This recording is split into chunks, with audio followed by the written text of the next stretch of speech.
Hi guys, it's Crystal, and then Marie. Hello. And Maria.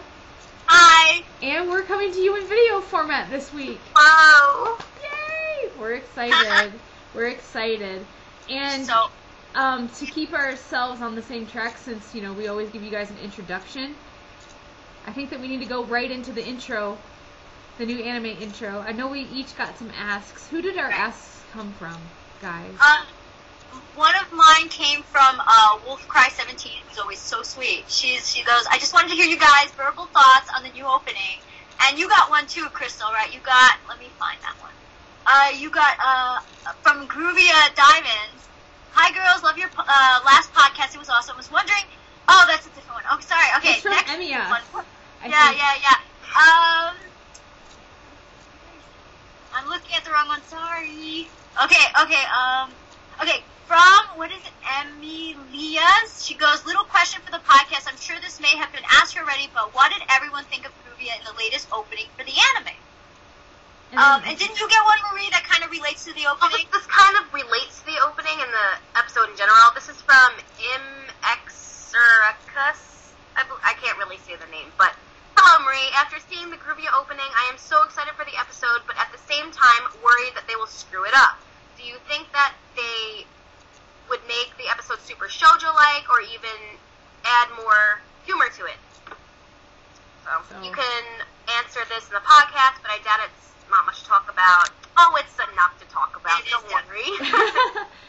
Okay, Crystal, you for your questions. Yeah, definitely. So Crystal, you lead us off. Okay, I'll lead us off. So, the opening, I was, of course, the last one to find out about it, because I was at work, and my Twitter feed was exploding from Douchey Douche and Marie and Maria and Sarapion, and just freaking out about this opening, and I didn't get to see, so I'm getting all these, oh, check this GIF, check this GIF, check this GIF, and so, anyway, I finally got to watch it when I got home that night, and it was great, even though it was just a couple of seconds. We don't usually get something that Gruvia-esque and that symbolic in an opening. Like, that's kind of a big deal. And I know that we've all already said this, but why did nobody think the scarf was gray? I know! Like, that should have been so obvious. Oh my gosh. But yeah, what did you guys think? Maria. Well, basically, I didn't know either. I was not online, so Marie was texting me. She's like, oh my god, there's Gruvia in the opening! There's Gruvia! And I'm like, like I said on Tumblr, I'm like, I did not expect any Gruvia. I was shocked. Like, I did not even think that there would be Gruvia in the new opening. And yeah, and then I'm like, oh my god, and just Marie's like showing me like pictures and like things, and I'm like, and the scarf, I'm like, is the scarf gray? It's gray? I'm like, what even? Of course it's gray! Why did we not? Like Crystal said, how did we not think that you would be that literal? Of course she would give gray a gray scarf. Yeah, I love the opening. I thought it was unexpected. It was great though. I really enjoyed it, and I thought it was really sweet. And being there, she was there, and they showed her waving goodbye, and then the scarf comes in, welcoming in the new war of Julia. So yeah, Marie. Oh god. Okay. Well, I'm just thinking, like, while we're on the topic of like what color the scarf is. The thing is, Gray's name is not Gray in Japanese.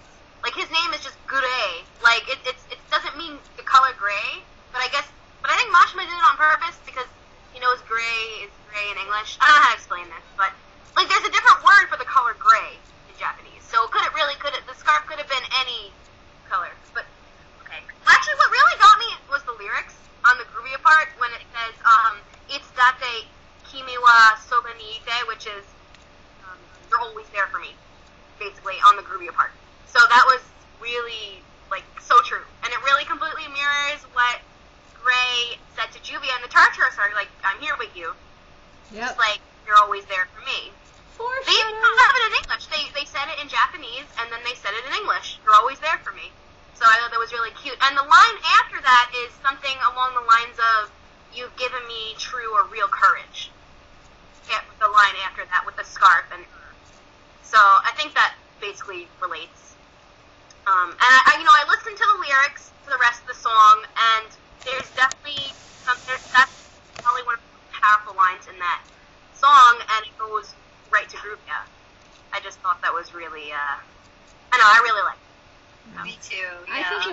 entirely Her appropriate. leaving was very, like, symbolic of, like, basically passing the warmth along to Juvie. Exactly. Just, Yeah, it was. You know, so that's pretty much my thought.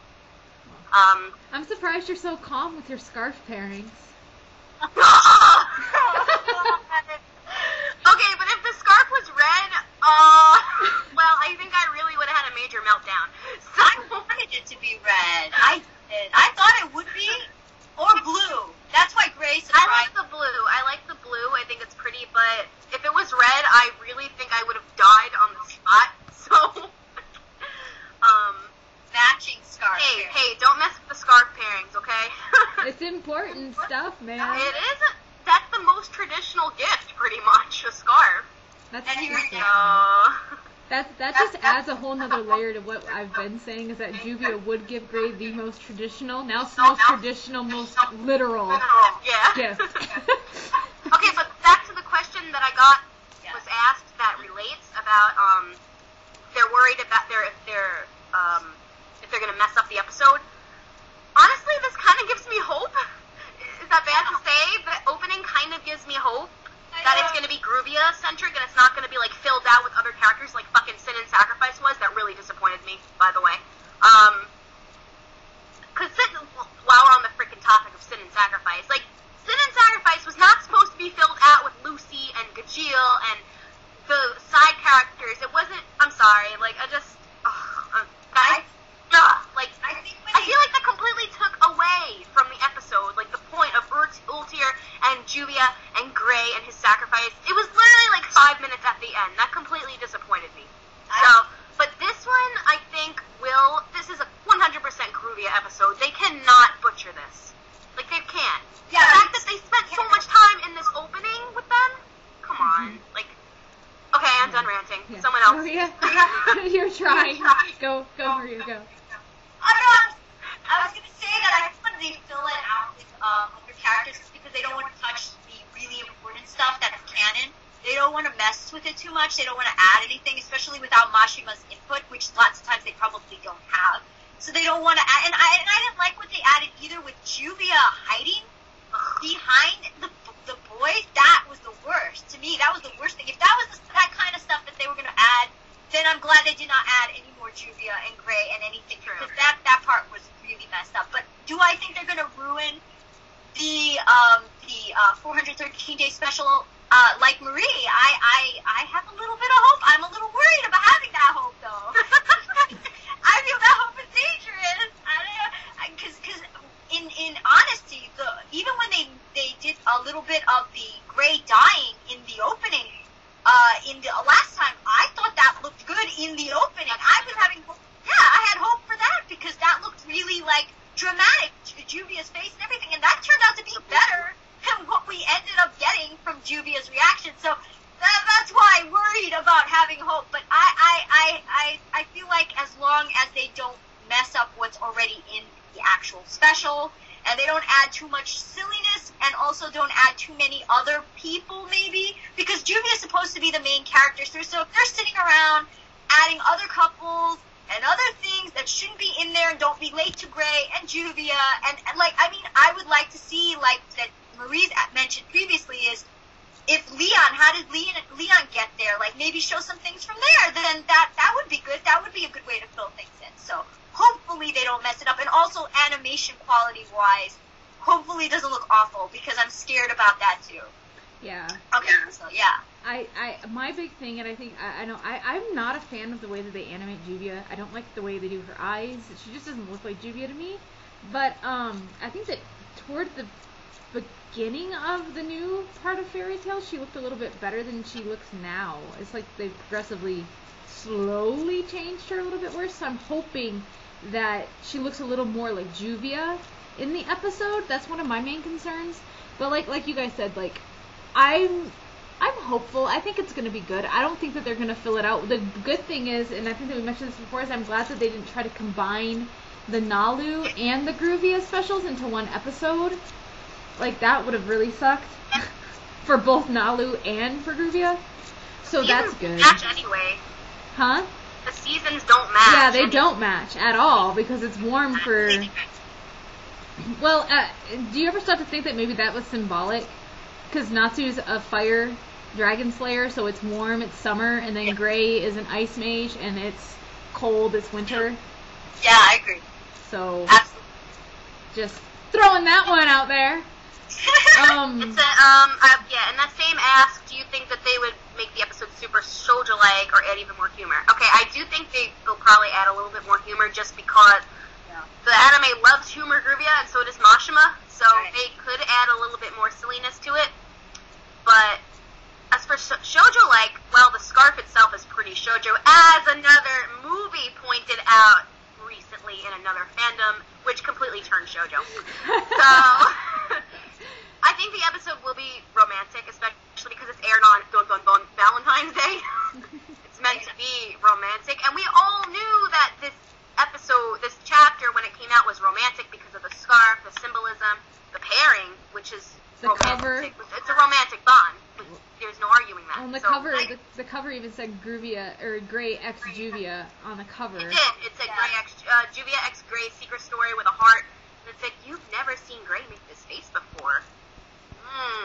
Yeah, I think not only that, I think what's good about them airing it now is because it gives us some, like, some context to why Gray softens towards her when we get to Tartarus, because we didn't have that.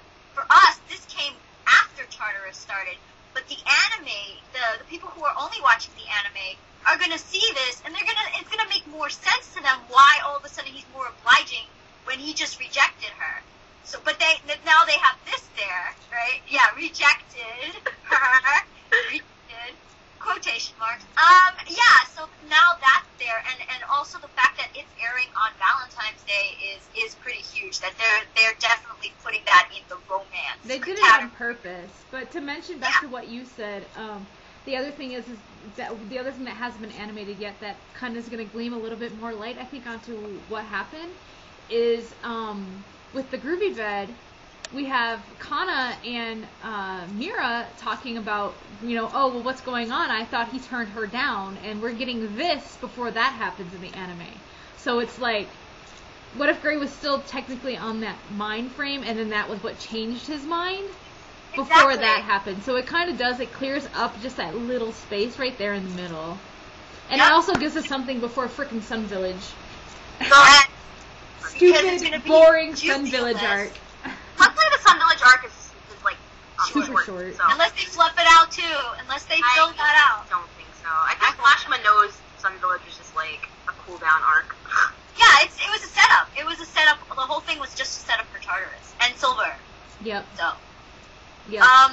So then, speaking of Silver, yes. The last ask that you got, one of you got. I got that. This was from our last podcast, which we did not answer because we didn't have time to go into this in depth. It was from Oh My Dragon, right? Yeah, it was from Oh My Dragon, and they go, don't know if you... Okay, he goes, but I think the Papa Silver subject might be interesting, more about Gray's part and what that resulted in for him, so thank you, Oh My Dragon, and we're going to get to your question right now, finally, so... Yay! I think you had one too, Marie, that kind of mixed in with it, didn't you? Possibly. Wait, I got this again. I know that I got one. I think it was from Groove. Oh, yes, I did. Go ahead. Should I go first? Yeah. Just say yours and then I'll do mine. This is from, I think you guys also got something. This is from WolfCry17. Also, you're great. Thank you for all your questions. Yeah. Okay. I'm really interested to hear your thoughts on, the Gray and Silver Juvia discussion. I have a podcast question. Could you all expand on your thoughts on Silver watching Gray and his interactions with Juvia during the GMG? I am very interested on what you think Silver may have thought of Juvia. Thank you, WolfCry17. This ties into what we're going to speak about. So, I got another one from XX Gruvia Diamonds XX, again asking what we think about the reunion now that Tartaros is at an end. And obviously, all of these things tie in together, and I'm shaking right now because this is something that I just, I can't even tell you guys, how much, I have so many feels about this. So, I don't know, should I start or should you guys start? Yeah. Me? Should okay. we do the reunion after we talk about the Silver? Yeah, the reunion will be the last part. So maybe Maria should start. Me? Yeah. Okay, Well, do you want to start with, I'm sorry, Marie, why don't you start with yours, because it's the GMG, which leads up to... Okay. Yeah. I don't know if Silver saw all of Gray and Juvia's interactions, because we only saw Silver watching Gray versing Rufus. So I don't know if he saw all the Gruvia stuff. It's possible, it's implied because of what he says to Juvia in the Tartaros arc, but it's not confirmed that he saw everything that they went through, like the holding hands and the dragons. I don't know what he saw of Juvia, but he sensed it that she's very important to his son, because or else he wouldn't say, "Oh, are you Gray's woman?" Well, like so randomly, it's like, okay, you're gonna be telepathic with somebody. It's Juvia. Like that's very like suspicious there. Like I said, it's just an assumption he saw them together, and that's where he got the idea that Juvia is Gray's woman, but it's not confirmed. Either way, he sensed a very special bond between them somehow, some way. And Silver is obviously fond of Juvia. He totally supports Gruvia, as Maria always wanted. Yes! Silver! Maria, Silver's gonna die, just unleash shit for Gruvia. It's so it's true. very evident that Silver wants them. I mean, obviously he's going to wish for his son's happiness, and Juvia is the one who's giving him one. So he supports that. He asks her to take care of his son, leaving Gray in Juvia's hands, and Juvia says, yes, or I will. And that's foreshadowing, I would think. It's those interactions that make you have to kind of make the assumption that he must have at least seen the Unison Raid. Because I can't imagine Silver being like, oh my god, my son's alive, okay, I just saw his fight, I'm leaving. Like, I'm sure he's gonna be like, well, they're still battling, I might as well stay for the whole thing. So, yeah. I'm sure he saw the Unison Raid, and we already know how days, though, you gotta remember, they're on different days. Yeah. He saw Hidden. We saw that he saw Hidden, though. They showed that part where Gray was running around in Hidden. So if he saw Hidden, and he saw Rufus fight, he stayed. He was, yeah. and I think that we kind of already make that connection that the strange magic power that Jalal and them were following was actually Silver, not Eclipse. Right. Because Silver's dead. They said that a long time ago. So he was there the whole time. Right? That's gonna come up sometime. I bet you anything. And tie into Natsu. Because of what he said about Natsu. That's gonna come up again. It is. We know Mashima. Don't you think we forgot? Jalal's gonna sense it on Gray with his Demon Slayer magic. He's gonna sense it. Yeah. But so I would think it would be safe to make the assumption that at least, because we did see he saw the end of Gray's fight with Rufus, we know that he was there for that, and we do know that we did have the Unison Raid the same day, because that was an all-day battle. The Rufus fight? Yeah, that's true. Yeah, it was all on the same day. It was the fight. You're right. Yeah. Yep. So I think, I agree with you. I think they both. Well, if he saw Hidden, then he saw the Gruvia-love interaction, right? Exactly. And he saw Gray getting aggravated. Yeah. I think he definitely got the impression. That's what's so funny. Not only did he see the Unison Raid, he got this impression that Juvia was his girlfriend from Gray. Not what Juvia. About the naval battle, too? Constantly saying, we have all this, we have better teamwork, and putting his hand on her shoulder, and taking her hand, and doing the Unison Raid with her, and smiling at her, and all that stuff. Come on, he got that from his son. But at the same time, what about what he got from Juvia? Because if he did watch the whole GMG, we have the naval battle where she makes that giant announcement about her love for Gray. Yeah. Like, imagine. Yeah, Gray's blushing like, and Silver's like, yeah. My son, you got it, girl. Yeah. Good job. Oh yeah, and I think it was he probably was like so sure. You're like, are you Gray's woman? And he's probably like, when she said no, he was like, oh, whatever. I thought you were. What the hell? We'll deal with that later. Eventually you will be. Don't worry about it. Yeah. But no, I'm like, not yet, but she will. Exactly. But yeah, I think that Silver, I don't know who it was who said this. I don't know if it was one of you guys, but somebody said that if Silver was sure that Gray didn't like Juvia, or that she wasn't good for him, no way would he have left her. It was Crystal. Okay, no way would he have left Gray in Juvia's hands. He wouldn't have trusted her.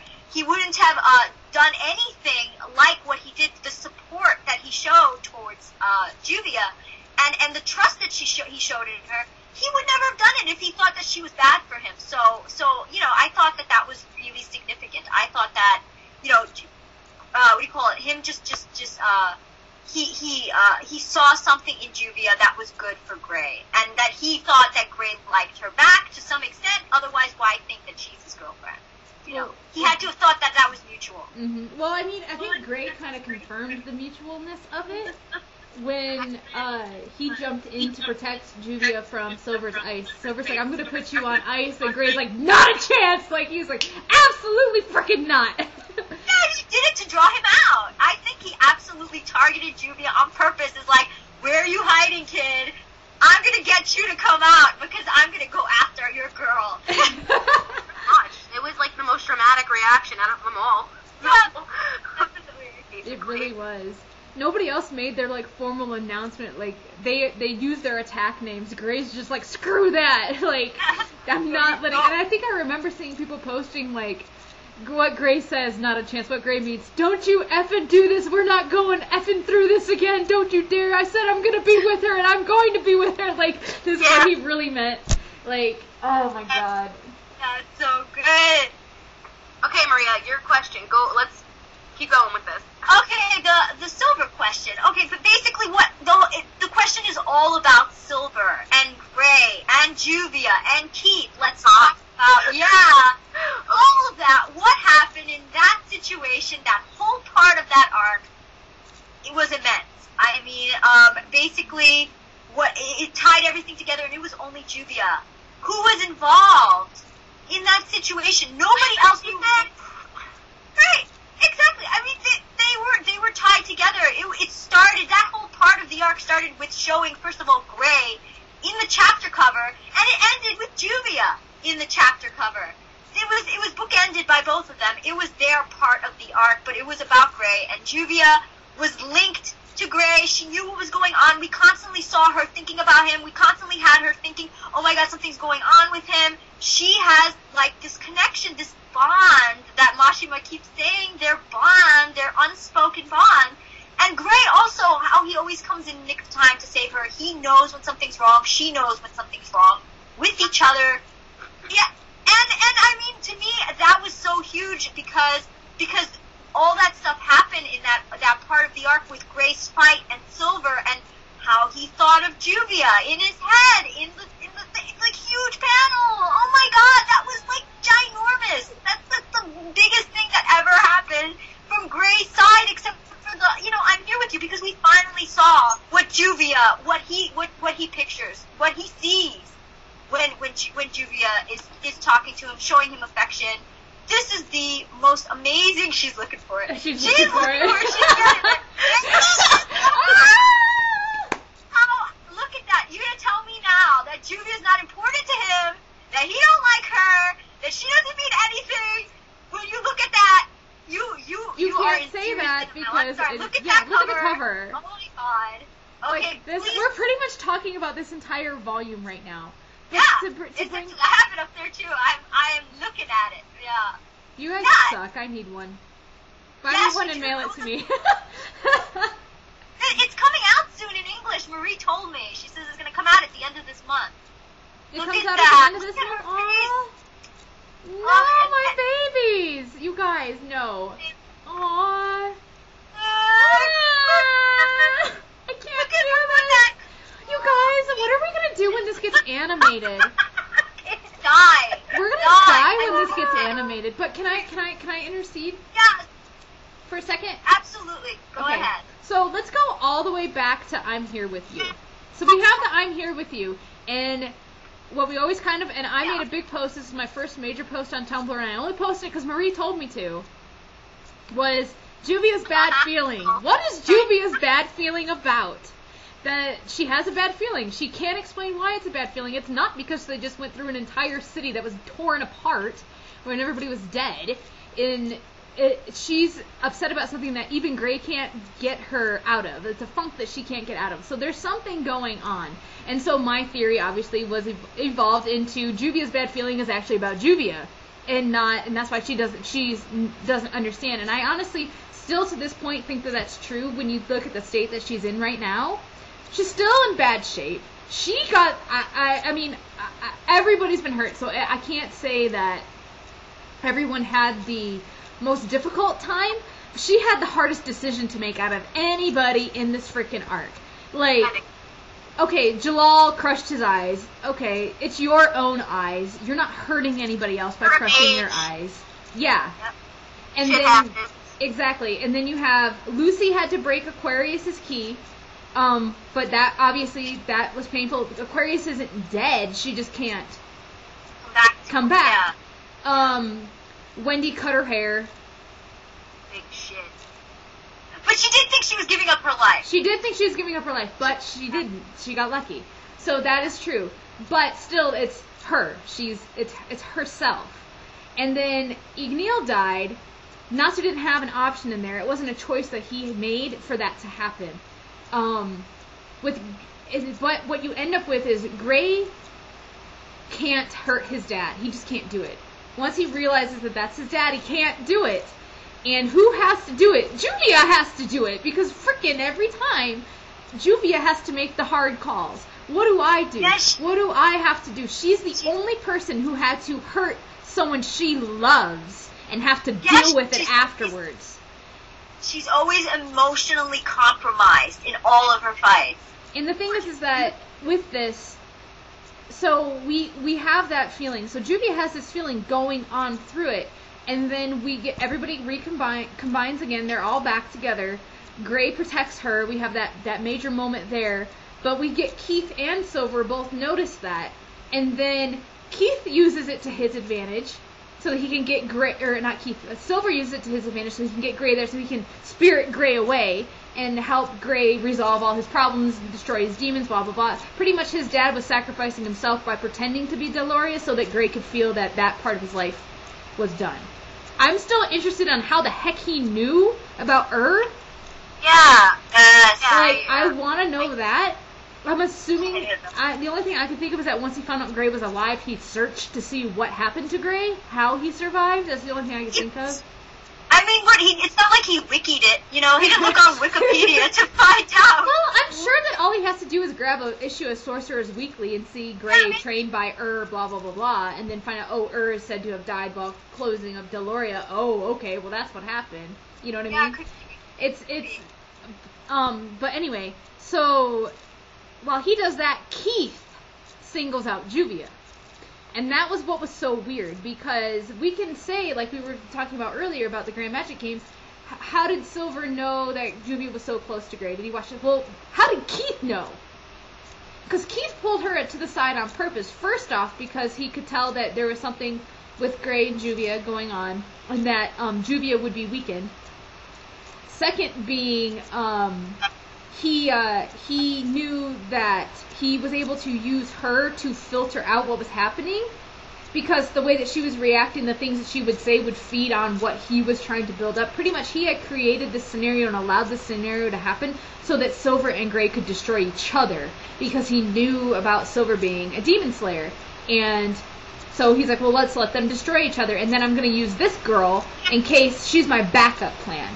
If something doesn't happen and one of them does survive, then I'm going to kill her and use her to be the thing in the middle. She's going to kill her friends. Because we have to think, let's just put it in this situation. Had Grey defeated Silver and come back, and then Keith had killed Juvia or was able to use his particles to control her, could you have imagined what state Grey would have been in at that moment? Like, seriously, like, he would have been destroyed. They could have done whatever they wanted to Grey. And without Grey, they wouldn't have been able to defeat Mard. So... everyone sees their connection. Exactly. Even bad people, they get it. Exactly. And the thing is that So Gray goes through this fight, and he gets to the end. He knows it's his dad. They have their moment, and Gray can't destroy his dad. He just can't do it. So what does Silver do? He reaches out to Juvia, and he's like, hey, you know that guy, that necromancer in front of you, right?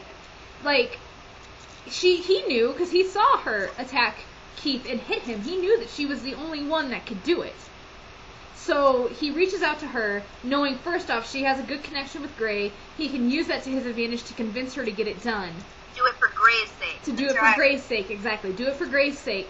I know that you know I'm a corpse. I didn't know that you knew that, but doesn't matter. You need to do this for Gray because it needs to be done. And that put Juvia in such a bad position. But what was so fantastic, and Maria, I know that you have very strong feelings about this, is Silver used the words, he's not that strong, kind of to build her confidence. But as we found out from the magazines and everything like that,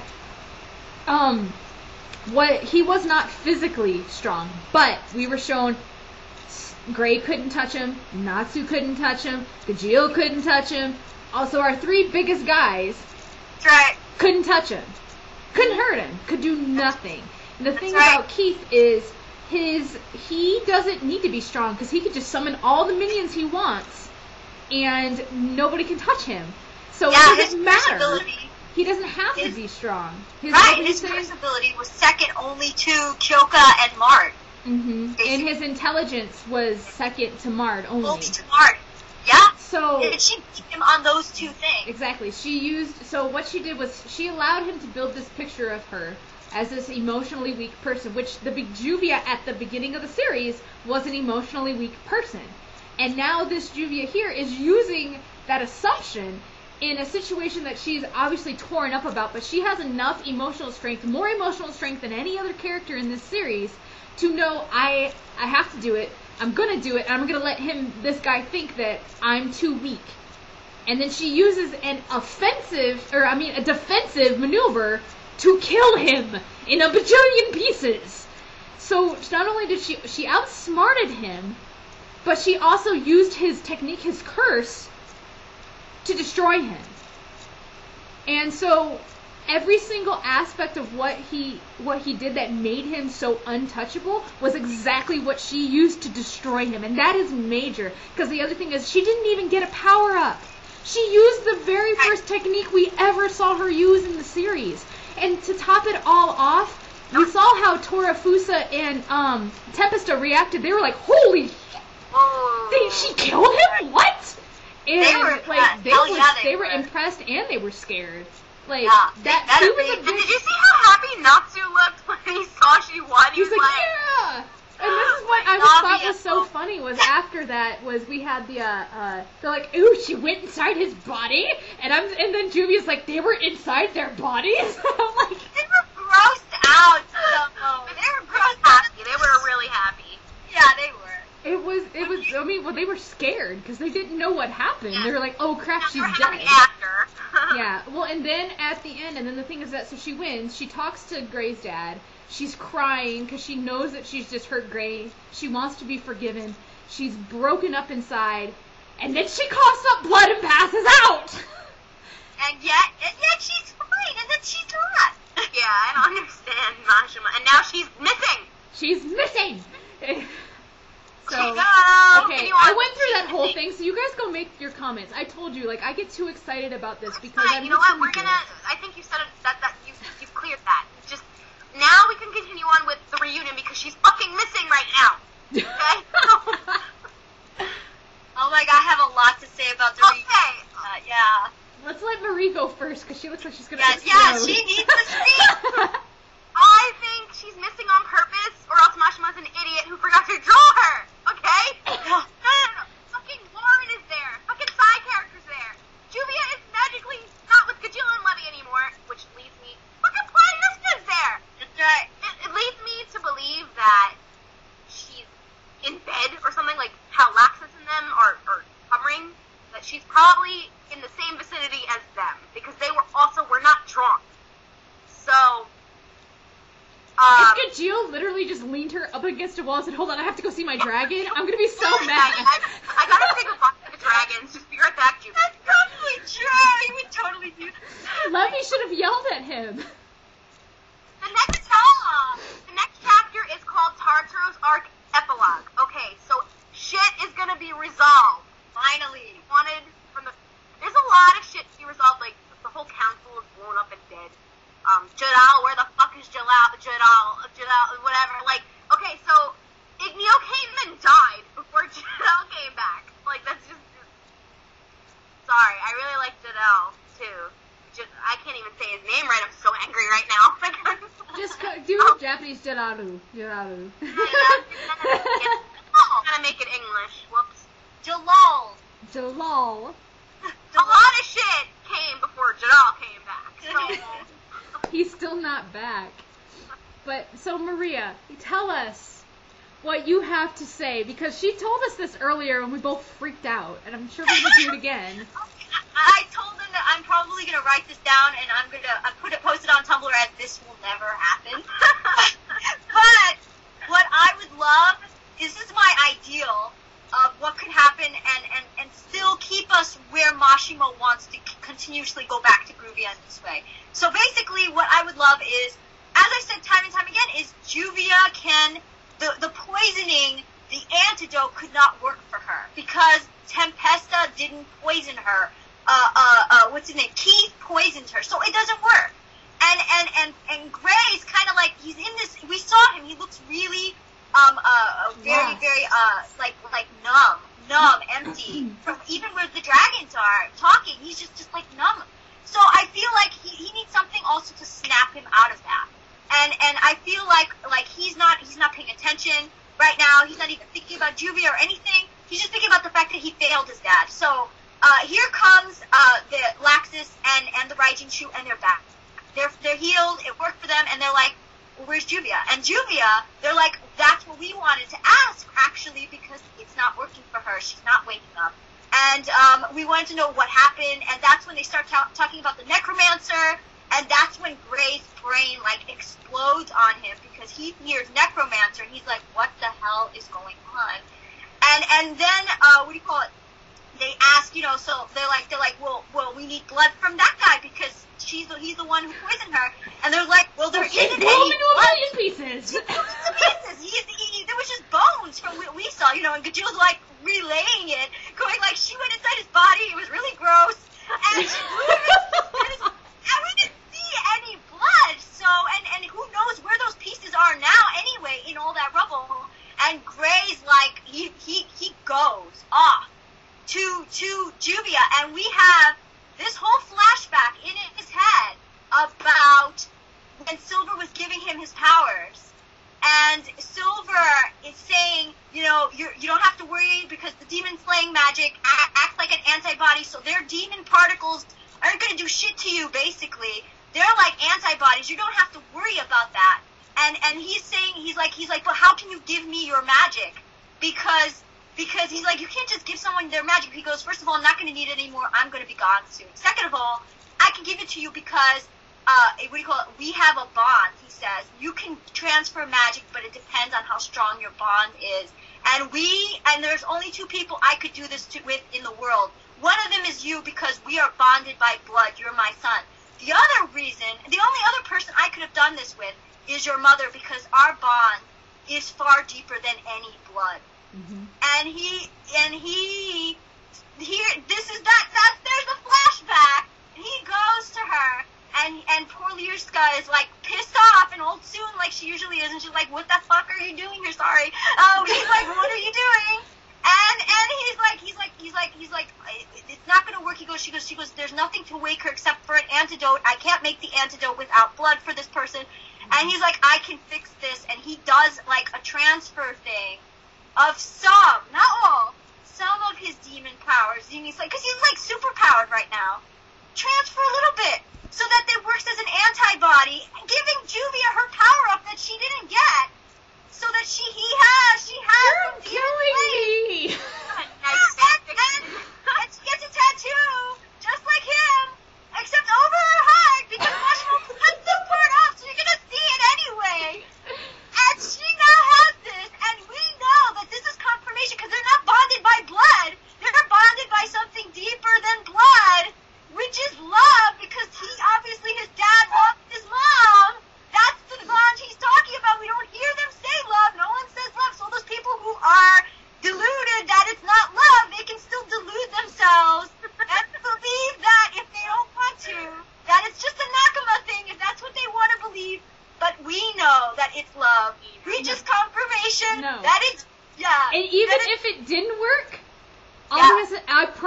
be with her. Yes. Yes! Exactly! Can we write fanfiction? Like, we need to write Fanfiction now! God! Dude, that's what how many freaking fanfictions of comparing Juvia to before the Gruvia special? How many? How many? Come on! You're spot on. Yes, we are! And let me finish, I'm almost done. Basically, my point is this sets us up because Juvia doesn't know what the hell happened. She doesn't know what's behind what he just did. So we as readers get confirmation that he loves her, but he doesn't act on it. That's the thing. He doesn't admit he's in love. So we know he's in love, but we don't get anything. We just get that, which is instant gratification for us as Gruvia fans that he loves her. But we are now set, she's apologetic, she's blah blah blah, she's upset, and he reassures her it's okay, it's fine. Don't be upset, and it also brings him out of his funk. He's like, I can't act that way. Can't be numb and upset and worried because it's just gonna make her feel bad. So he gets out of his funk for this, and also now here we're in the position of everything going back to being, haha, funny Gruvia, but setting up the fact that Gray is in love with her. He knows this, but he's being real soon about it until he finally one day, that one thing that pushes him to the edge to admit that he loves her. So we know it. Juvia doesn't know it, and that's the setup. That takes us back. That gives us everything. It gives the opportunity for funny Gruvia that Mashima loves so much. It gives us the fact that Juvia can go back to being who she is, and it gives us Gray, who we have confirmation that he's in love. That's the thing. We cannot have a typical normal Gruvia moment until this is resolved. Right? No way that it would be totally out of place for them to have like a haha funny like Gruvia moment when Juvia feels so guilty when they haven't spoken. Like, this has to be resolved first. Mashima cannot just throw in a random like Gruvia bread moment, for example. Yeah, like, it wouldn't be appropriate. Yeah. That would make me angrier than nothing. Yeah, and plus, what was it? Tartaro's prologue. Gruvia bread came in Tartaro's prologue, that chapter. You know what? I actually kind of expected a Gruvia moment because at the start of every arc they're important in, there's a Gruvia moment. Pretty much it. And also at the end of every arc that involves Gray and Juvia, there is a Gruvia moment, whether it was like a fucking setback last time, but it's okay because we got the chapter 340 where Juvia cheered up Gray at the Grand Magic Games with the whole smile, blah blah blah. Okay. So either way, we still got a positive Gruvia moment. Yeah. So Tartaro's epilogue, it's unclear whether it's going to be like the prologue where it's prologue and then like 7 chapters, or if it's going to be Tartaro's epilogue and just one chapter because it has 33 pages and color pages. I think it's more likely to be Tartaro's epilogue and have a couple chapters after it, just like the rest. So, that's what I think at least. And in one of those chapters, there has to be Gruvia resolution. Colored Gruvia, please. A whole chapter of Gruvia, please. I would love, oh my god. A colored chapter, please. Like we got for the Unison race. It's gonna have to have at least a few pages to resolve this whole thing. It has to. It can't just be a panel. They need to talk. It needs to be resolved. This has been dangling over our heads, and the reason why I believe that we're gonna get a resolution is because of Mashima's constant remindings that Juvia wants to talk to Gray. Right. And Gray's main character in this arc. Well, I mean, and if you want to go along that same train of thought, then maybe what Maria had to say could even be part of it. She's asking for Gray, but she needs Gray. So, I'm crying. and like I said, I'm another so reason excited. is we're definitely going to get something Gruvia at the end of this arc, because we always get something Gruvia at the end of the arc. Tenro Island, we had him carrying her away from Akinogia. Grand Magic Games, we had the rejection, which crap anymore. But we also got 340, where 340. Then, in all the other arcs as well, gotten something Gruvia at the end. So, how do you see it going down, Crystal? I don't know. I'm so scared to have an opinion because, like I've said before, I would be happier if he did nothing than if he ended it with a comedic note and no resolution. That would just I would be so angry because the way that he decides to attack this is really pretty much telling us the way he's planning on developing the rest of the Gruvia relationship, because this is such a huge thing. Like, you don't do this for no reason with characters that don't really, like, even Lucy and Natsu, their things were separate. Like, yeah, they were not, like, I would love for Lucy to be with Natsu because of the Igneel stuff, or Natsu to be with Lucy for Aquarius, but literally their stuff was not intertwined at all. I think it makes much more sense for Gray and Juvia to comfort each other, because their stuff is intertwined. It is completely and utterly connected. It was like I said in a previous podcast, in one of Mashima's outlines, it says, like, when he was planning the Tartaros arc, it says Gray and Silver, and then it says Juvia and Keith, and it drew an arrow to it and wrote, like, something like important or something like that. I wonder if I have the volume. Wait, hold on. I might have. Alright, continue talking while I look. So while you look for that. So, and then Gajeel and Levy have been together, completely together, ever since their thing. So, Right. Gray and Juvia were the only exception to be separated, but together. And we need something, like, and so like I said, if for some godforsaken reason Mashima decides not to address this at the end of Tartaros, I don't think he will, but if he did, that just goes to show that that's something, it's so major that he wants to Carry it over. But kind of like End and Zaref and Acnologia all got, like, moved over to the next thing. I don't know. Like, I just want Gray to realize that Juvia's pretty much dying.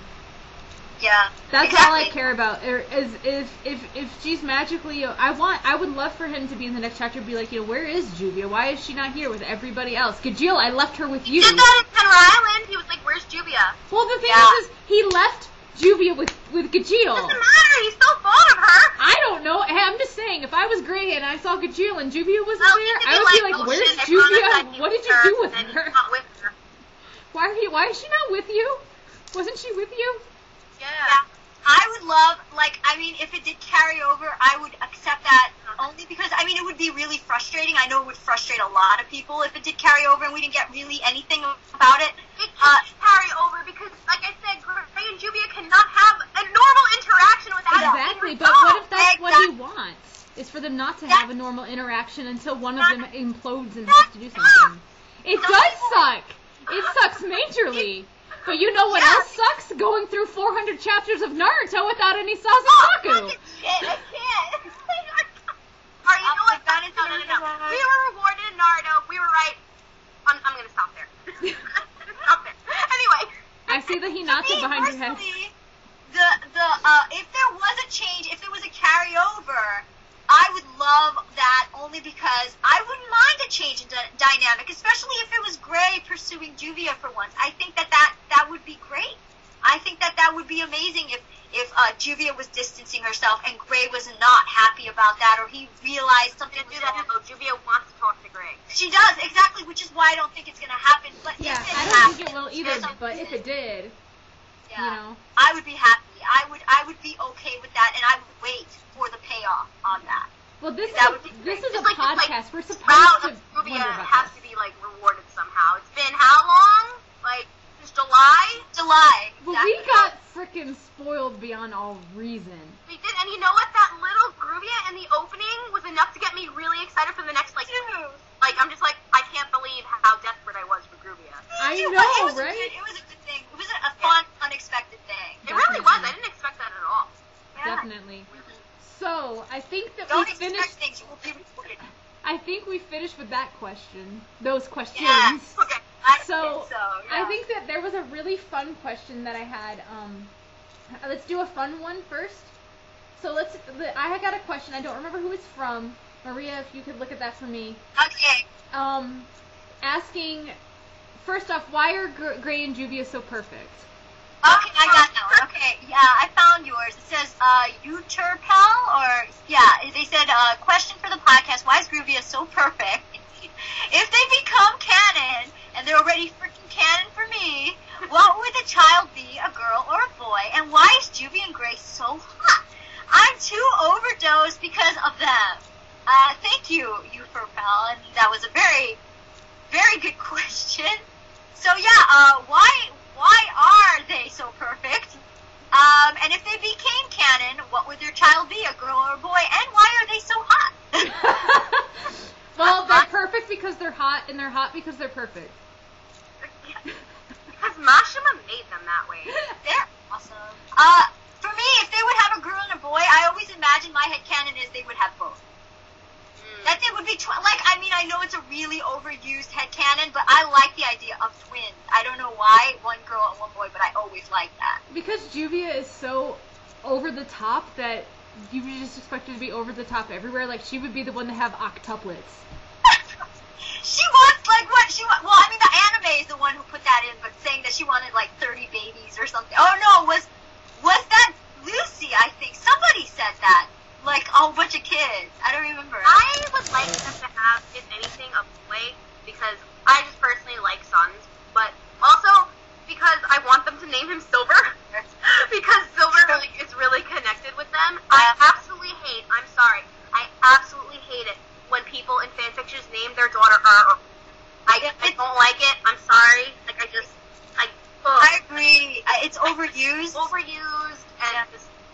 Because I would see something a little bit more symbolic on Juvia's side, especially if she had a daughter naming something about the sunlight or something about hope. You know what I mean? It's way too much about Gray. At least Silver is tied in with both Juvia and Gray. Here's an example. Naruto and Hinata's son is named Bolt, or Boruto. That is a reference to Neji, who, spoiler if you haven't read Naruto, is dead. Okay? Hinata's cousin died. Oh god, I hate saying this, but... As the Cupid, he was pretty much their Cupid. So, the thing is, though, Neji brought Naruto and Hinata closer, according to Masashi Kishimoto, and Bolt is Neji is English, I can't talk anymore. Neji means screw, and Bolt is like a screw, so he's named after Neji, kind of. But it's for both Naruto and Hinata. Well, he's also... He brought them together. That's why I don't mind it being Hinata's cousin, because Naruto was also involved. If you get it. With Juvia really wasn't involved with that at all. Yeah. So I think Silver makes a lot more sense to be their kid. Yeah, I think if they have a kid, if they have just one, it'll be a boy. I also like the idea of them having, a lot of, not adopted children, but just, Gray has a school for ice magic, and they're kind of, and Juvia's the mom to everybody, and I just see that being really sweet. They just open a school together, take care of all these kids. I love it. Write that. Okay, but here's another thing. That's why and on the checklist. No. But why Gray and Juvia are so perfect? Yes. Okay, you know why? Because they have everything. They do. They have pretty much all aspects of a relationship that I enjoy. They have humor. They have teamwork and trust. They have they protect each other. They're companions. They're friends. They're close. They have intense and powerful moments that a lot of other pairings don't have, especially in shonen. They help each other whenever they can. And of course, there's love. It's romance. So they Are you looking at your graphic? The relationship is not perfect. No relationship is perfect, but it's perfect to us. Enjoying it that way is just because they have so many aspects that's just enjoyable. They have. Well, it's not realistic if they were perfect. That's what I mean. Yeah, I can't. I drank 7 drinks last night. I'm a little I have a lovely text message on my phone. Oh God. Saying that she's hungover and eating pickles. I did say that earlier. That was hilarious. That's so funny and random. But yeah, so I think that answers that one, huh? Yeah, pretty much. Yeah, they do have everything. That's what I like about them. And, they're dynamic. I like Tsun. I like a healthy dose of Tsun. And Fangirl. Yeah, I love it, and I never expect. The other thing is they surprised me because I didn't expect Mashima to develop them like this, so to be so serious about it, and I love it. I love the contrast between how funny the pair is and how serious they are so much of the time. When the Tartarus arc started, I was like, when did Gruvia get so angsty? Where did this come from? For the humor pairing. So, is that it for the fun question there? That's I guess it for so. the fun question. I think there's one other one on mine that I think maybe, do you want to do mine or do you want to do your last one? I have a couple actually, but I'll take one more so we can use the rest later. Okay, so this question is from actually somebody I talked to, Faria Tonia. I consider her a friend, so thanks for your question. And she says, I was wondering how far Mashima is going to develop their relationship. I mean, Fairy Tail is a shonen manga, and most shonen authors don't try to incorporate too much romance. It's true. Mostly for humor or dramatic effect, I think. But Gruvia did have a lot of development, and I was wondering how far they can go. Okay. So, it is true that shonen romance is like, it's just there, and it's kind of just thrown together. Like, most shonen authors don't really think about it too much. But I think Mashima's a little different in the fact that he does try to develop his pairings well, at least well for shonen manga, I would say. Nothing's going to be as good as an Inuyasha type romance in shonen. I mean, that was, of course, we never thought Naruto would get that, but they did. So, and that's coming from somebody, Kishimoto said he was embarrassed to draw romance. And we still got an entire, as canon as can be, movie based on a couple. So, if it's somebody who actually does write romance like Mashima, I think that he will give us a realistic ending to Gruvia. He will have them together because it's totally endgame. And he's gonna develop it where it's realistic. I mean, realistic for a shonen manga, that is. So, it will be canon. That's what I think. I can see them get a kiss. I'm sure you guys agree. Yeah. Yes? Yeah, I think that, you know what, Maria can probably explain this as to why Gray and Juvia will get the kiss. Go ahead. Okay. No, Marie's right. They are going to get a kiss because it doesn't make sense that Juvia, who always has all these fantasies, she has fantasies about, them having sex. She has fantasies of them getting married. She has fantasies of, even the tiniest little thing. They have a honeymoon. Where's they going to honeymoon? She goes into all these things, and she's never once actually fantasized about them having a kiss the way that she did for Gajemi. She could have easily done for herself. She didn't. And Mashima hasn't drawn a kiss for them on purpose because they are going to, when they get it, and they will, they're going to get the real thing. I mean, otherwise he would have easily done a fake kiss. And he didn't. He didn't draw any fake kiss for them. And also, the fact is that yes, Mashima, yes, this is a shonen, but Mashima likes his romance. Anyone who's read Brave Master knows that he's gotten pairings together. He adds a lot of romance. He really enjoys it. There were 3 kisses in Rave Master, and implied sex. Yes, exactly. And I think that one of our couples is going to get the implied sex moment. I don't know which one. God. It's not going to be Gruvia, I don't think. It's going to be Jerza in their blind sex. Oh, God. Sex, yes! Even more intense because all your senses are heightened. I don't know!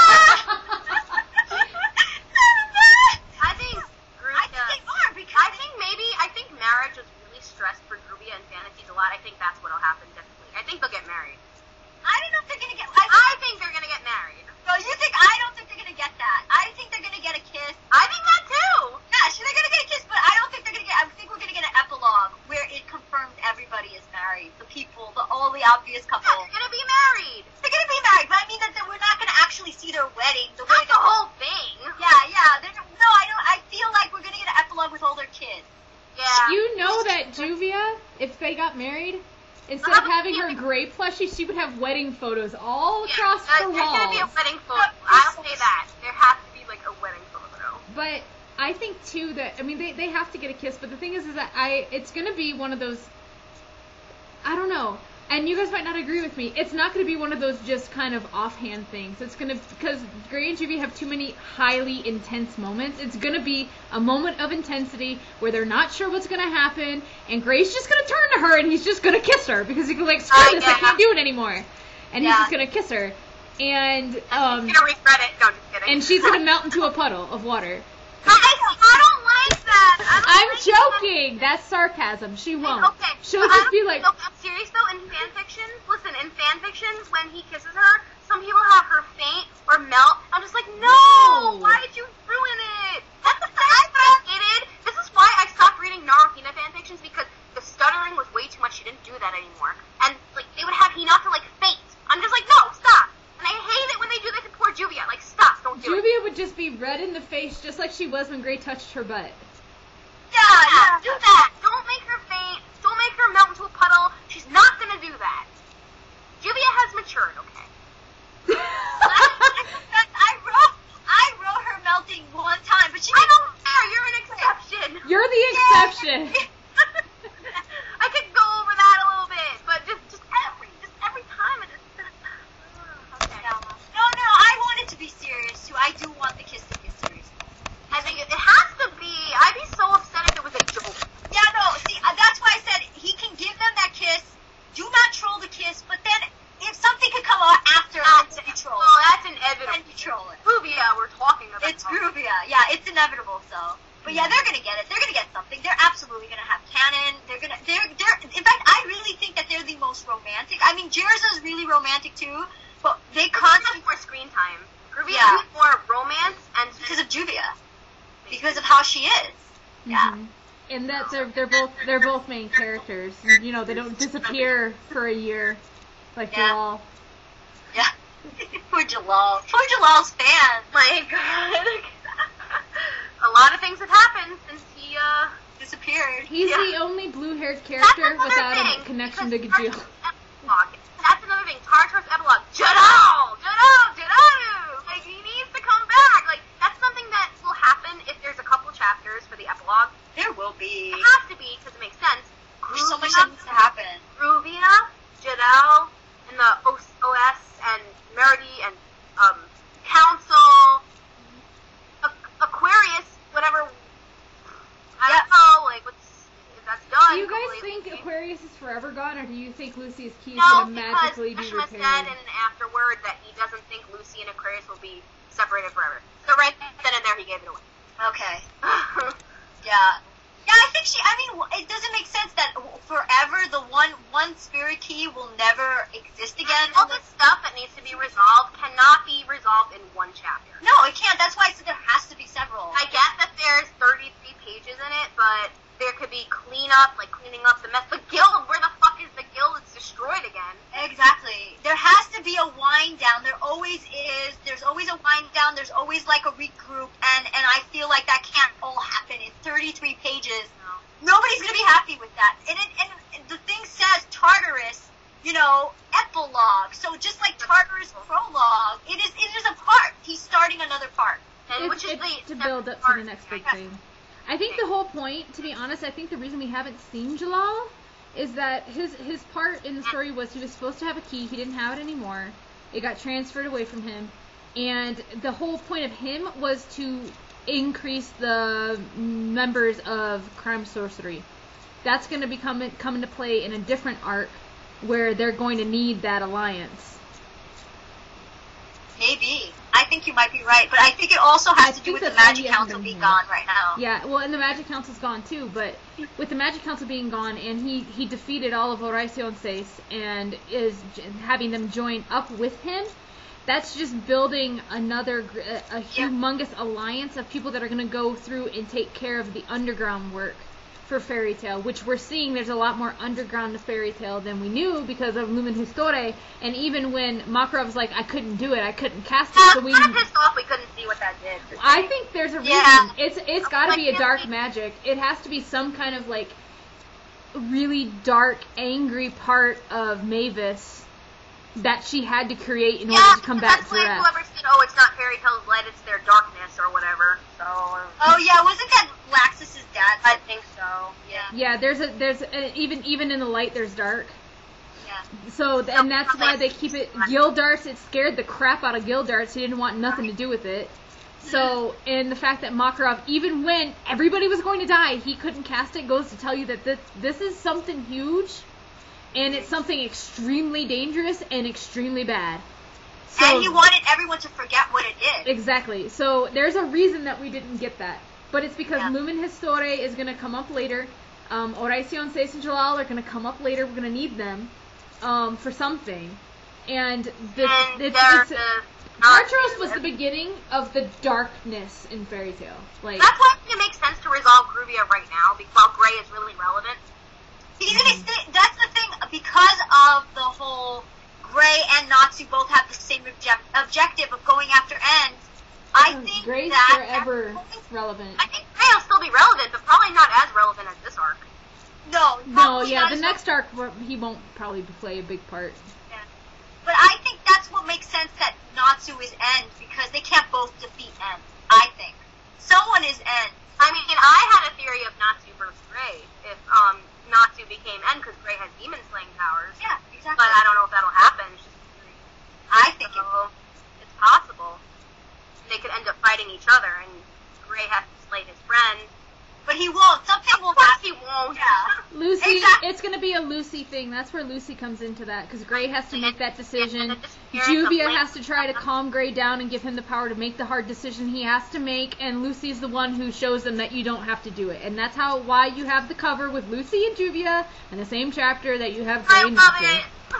So, I love that. yeah, they're tied together. There's just something that you can do about that. I think I had one other question. Yeah, you did. It was from an Anon. It was anonymous. And it was asking how we feel about the argument that Gray doesn't treat Juvia right, and she deserves better. And she deserves better. Does anyone want to talk about that first? That's a touchy subject. All I had to say on it was that it was funny that they worded it that way, because isn't it usually Juvia? It's usually the opposite. People are picking on Juvia, saying that she doesn't respect his space, that she's being really creepy, that she's, sexually harassing him. Yeah, and that she doesn't respect his decisions, like with him rejecting her and not taking it seriously or whatever. Yeah, to me, Gray treats Juvia well. I don't think he treats her badly at all. In fact, I said that in a video. I stuck up for Gray, because people who are hating on Gray and how dare he reject her, he can reject her. He doesn't have to like her back, even if she likes him. However, I don't think he's treating her bad. I feel like this is just how he is with people. He isn't. Yeah, he's a soon, but look how he acts when it's something important and she needs him. He's always there for her. He's always there for her. He's given his life for her. He's protected her time and time again. Saved her from Oldtier. Came in when Silver was attacking. He carried her away when Aknoloya was there. He does spend time with her normally. He's very happy to spend time with her normally. And he's become even more obliging since the Tartarus arc has ended. So it's not at all that he doesn't treat her well at all. He treats her very well. It's just that they have this comedic chemistry that he sometimes you see him, being kind of freaked out. But that's the joke. He's not treating her bad. And wouldn't you freak out if you had a bread with your face on it randomly? Yeah. I mean, Exactly. He was uncomfortable. But my point is that the only time I could say that he kind of treated her bad, not that he shouldn't have said that he shouldn't have rejected her, that he didn't have the right to reject her. It's just that it was the way he did it. When people complain that that was like Gray's a jerk. Not a jerk. that was abnormal. Yeah, exactly. I mean, I'm just saying that the way he did it was very cold. And I can even argue why that was. Very cold, very blunt, because Juvia takes things that are normally not romantic or anything, completely platonic, and she turns them into something else. So he might have been blunt on purpose because he wanted her to get the point. Do you know what I mean? Yeah. So even there, that really harsh thing that he said to her, he said it, he could have been harsh for a very good reason. He wanted her to give up. He wanted to discourage her. He wanted her to get the point. So, to me, he doesn't treat her badly. It's not anything about who deserves what. That, to me, that's how it is. I don't think Gray treats Juvia badly, and I don't think Juvia treats Gray badly. So that's my opinion on the situation. My take on it is that if you honestly think a relationship is all rainbows and butterflies all the time, and that people don't argue and don't say things that hurt each other, then you honestly have no idea what a relationship is, and you shouldn't be making that call. Yeah. Because people hurt people. That's just the way it is. You say things that hurt other people. You might not even necessarily mean it. But when you're angry, you react. And you do things that you don't mean to do. It's how you build back up from that matters. It's not like Gray is hurt. Gray's not beating her. He's not, telling her that she's stupid or anything like that. Like, I tell my husband he's dumb all the time. I'm like, you're dumb. And he'll be like, you're dumber. Like, that's just how, people conversate like that. Like, if you honestly think that... Exactly. There's no relationship that is going to be rainbows and butterflies all the time. And if you read enough shoujo, you would know that. So if you read shoujo and you're using that as an argument, think about all the time that your shoujo pairings have misunderstandings and get ticked off at each other and run off, and they have to go catch one another and go apologize and have all their lovey. Go have an affair with somebody else. Exactly. So like even in 413 days. Right? Yeah. When he was feeling awful, so that's why he rejected the scarf. He didn't do it bad. But Juvia understood it, though. Yeah, exactly. Because she knew that she approached him on the wrong day, and Gray came back and said he was sorry, kind of, because he's like, yeah, that was my fault. I shouldn't have done that because they're flashing. Exactly. So I don't think that there's anything that you can argue, and arguing that Juvia deserves better because Gray doesn't treat her right really isn't an argument, honestly.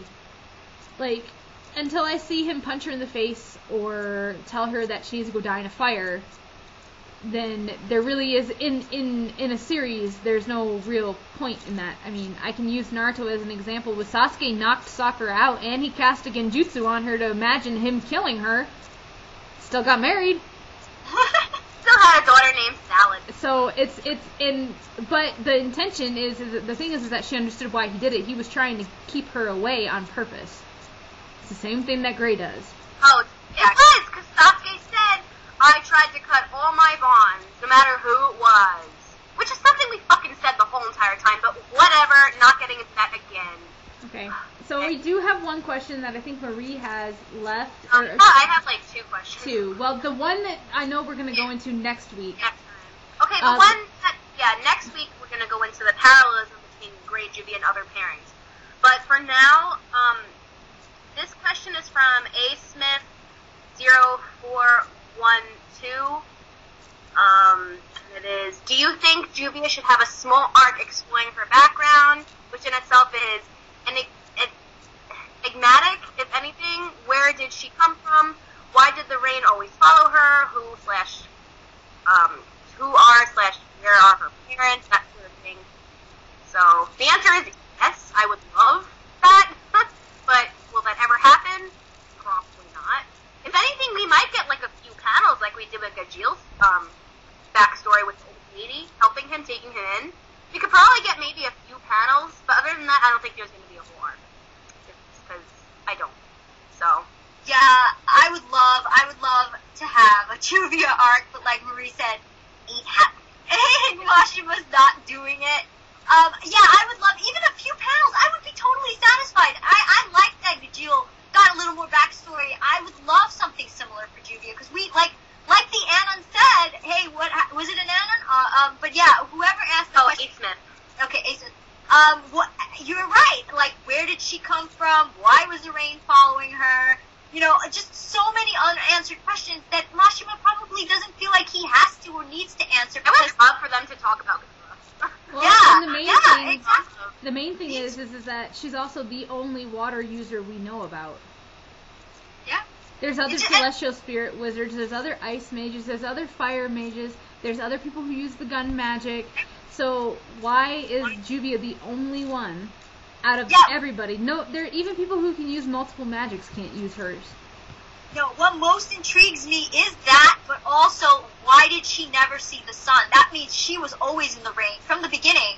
Everybody else had to learn their magic. Even Ultir, even though she was born with a lot of magic, she didn't know magic, though. She was born with a lot of potential for magic, but she didn't know how to use Arc of Time. She didn't know magic.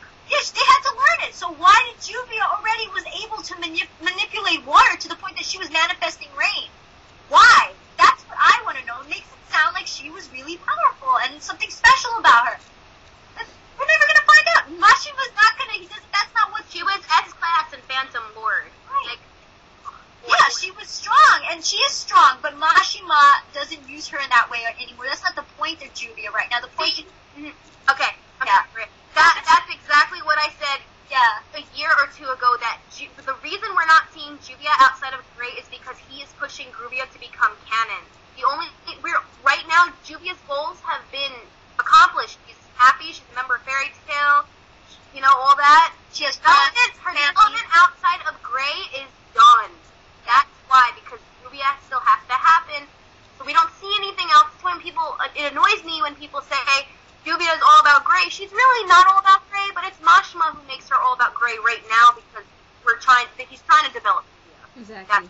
And the thing is that we do know that Gruvia is powerful, and we don't see her as powerful all the time because she doesn't want to hurt people and she doesn't feel a need to use her magic that way. But she's powerful enough that she scares Erza, who scares everybody. So yeah, that's like, hey, calm down. like, yeah, she was afraid. She was shocked. and she's also the only person who defeated a demon without a power up. Right. She didn't need it. She was strong enough on her own. She didn't need that power up. Using a defensive attack.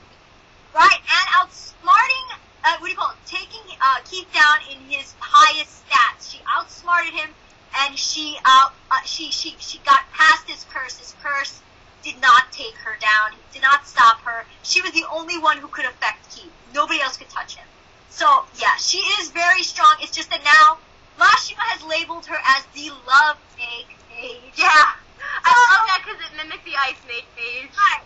Exactly. So that is the point of Gruvia. Maybe you don't like that. Maybe you want there to be more to her. But then if that's the case, go read the beginning of the story because just because now we're not focusing on that doesn't mean all that stuff is negated, that none of that happened. She had all that growth. She had changed. She changed more than most people in Fairy Tail. Look at the difference between how she was when she was introduced to what she is now. She had huge character growth, and she just keeps continuing to grow. And the biggest thing that people don't take away from this, unfortunately, from her current arc, is that she did something that she possibly could be hated for by the person she loves the most, and she did it anyway. That's huge. Okay? Yeah. No, it's just so true. She's used for so many huge things that I just don't think that if the reason Mashima doesn't develop Gruvia in that way is that if he did, she would have to be a main character. And right? He'd have to knock Wendy out and put her in there. God forbid we knock the lolly out. I wouldn't say no to it. I'm just saying, I wouldn't say no to that. Her and Gajeel need to be members of Team Natsu. Yeah. No, but yeah, and Gajeel are the most relevant outside of Team Natsu. She is, yeah. They both are. But I mean, and Mashima constantly tries to put Gruvia at an emotional handicap because she's so strong. Because he constantly has to have her not go full force. He has to stop her. She has so much potential. There's so many things he could do with her because she's water. Water is in every single living thing on this planet. So there's so many things he could do with her. He doesn't. He has to keep her under control. Unfortunately, there's also the fact that she was supposed to take Melody out with this ginormous, like, tsunami wave. It's never going to happen. She's not going to do stuff like that because ever since what happened, the tragedy in Japan, he does not want to bring bad memories. I think that's also a big part of it. He doesn't want to use her. She's supposed to be about love. He doesn't want to bring, like drowning people and all those awful things that come with Gruvia's power. You know, she's kind of handicapped in that way too. A mage about love. Yeah. You really think that her unrequited love won't be requited in the end? You gotta be kidding. The entire series, the entire manga, she's yearning for Grey. You really think, with her being based around love and going through all that shit, she's not gonna be rewarded? Are you kidding? No. Mashima, she's gonna end up with Grey, and it's not just because she needs him, but he needs her. Right. That's right. He's building that part up now, too. Exactly. It's not about just Gruvia. It's about Grey needs it, too. Oh, he does. Yep. Yeah. He's lost too many people in his life, and Juvia's going to be the one to whip for him. Which the opening showed us. You know, old Tear saying goodbye. I mean, old saying goodbye, and there comes Juvia. Scarf. Basically, it's passing the torch on. Pretty much. Yeah. Juvia's comparison to that's pretty damn It's significant there. considering her panel, like, going back to 392, her panel is huge. And Urs is small and combined with Leon. Actually, I think it was right next to it. They weren't together, but they were right next to each other. If that's the case, then her panel's even smaller than I think it is. Check it out. You have the. So that's. Huh? Oh, I was telling you to check it out. You had the volume. Did you put it away? Uh-oh. We would go through this whole thing before we had a technical difficulty. I just saw a little moment there. Okay, are we back? Yeah, we're good. Alright, I think we should end it before something happens. Okay. Yeah.